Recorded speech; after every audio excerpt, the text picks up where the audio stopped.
नमस्कार दोस्तों, मैं हूं श्रीधर राव। आप देख रहे हैं नेताजी .live।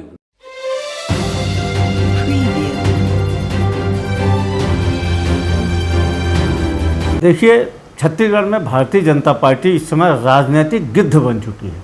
वो इंतजार करते रहती कब किसकी मौत हो, उस मौत के आधार पर राजनीति करे।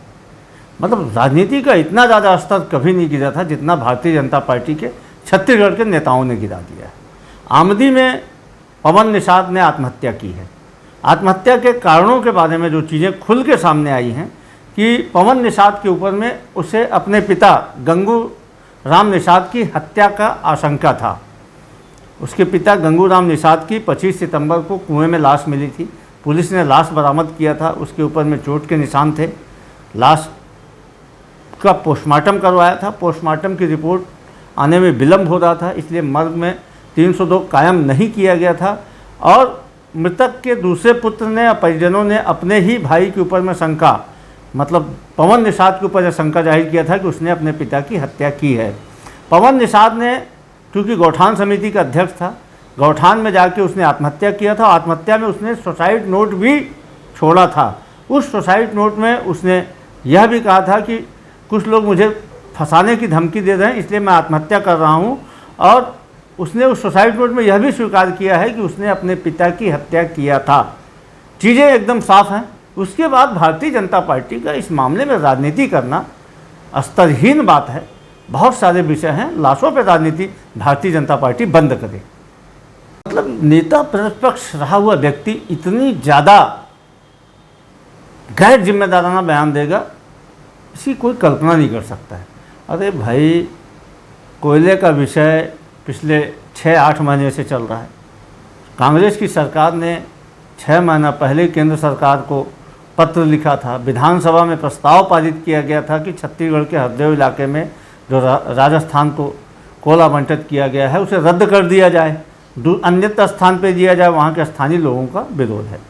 अब कोयला मंत्री प्रहलाद जोशी जी ने स्पष्ट कर दिया कि केंद्र सरकार उन खदान को रद्द नहीं करेगी। उसने छत्तीसगढ़ सरकार को बता दिया।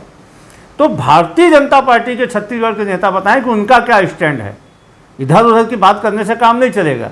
हसदेव अरण्य खदान को राजस्थान को आवंटित करने का निर्णय मोदी सरकार ने लिया था। हमारी सरकार के अनुरोध के बाद भी मोदी सरकार ने उस आवंटन को कंटिन्यू रखा है, अर्थात केंद्र सरकार हसदेव अरण्य में खुदाई चाहती है।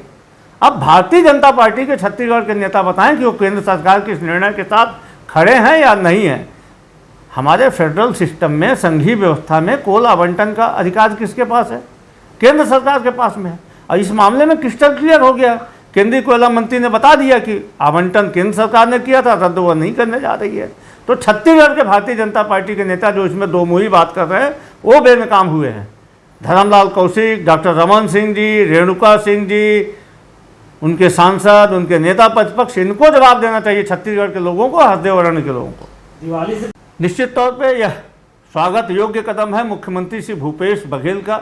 कांग्रेस पार्टी आभार व्यक्त करती है कि राज्य के 4.5 लाख से अधिक कर्मचारियों के हित में उन्होंने यह निर्णय लिया है। इसके पहले भी हमारी सरकार ने 12% डीए बढ़ाया था, 6% करके, फिर 5% का डीए बढ़ाया गया है।